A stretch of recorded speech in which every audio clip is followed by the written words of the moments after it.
কি বানাচ্ছ? ঘুগনি কি দিয়ে? চর্বি দিয়ে, খাসির চর্বি। আচ্ছা, এটা কি আছে? এটা ছোলা আছে। আহ, আজকে বানাবো খাসির চর্বি দিয়ে ছোলার ঘুগনি আর লুচি। এপাশে সব যা যা মশলা লাগে সব কিছু দিয়ে চর্বিগুলো দিয়ে ভালো মতন কষিয়ে নিব। আর এই পাশটাতে আজকে আমাকে হেল্প করছে আমার বর লুচি বানাতে ময়দাটা ভালো মতন ও মেখে দিচ্ছে।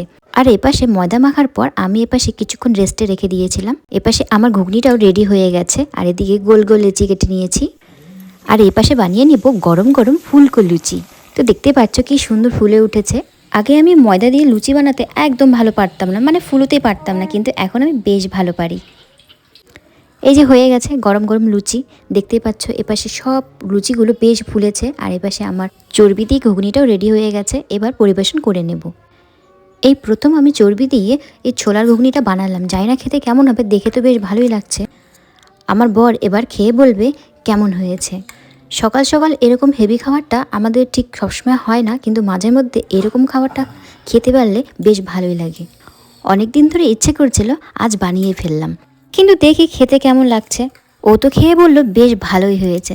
সো দেখা হচ্ছে পরের একটি নতুন ব্লগে। So tata, bye bye.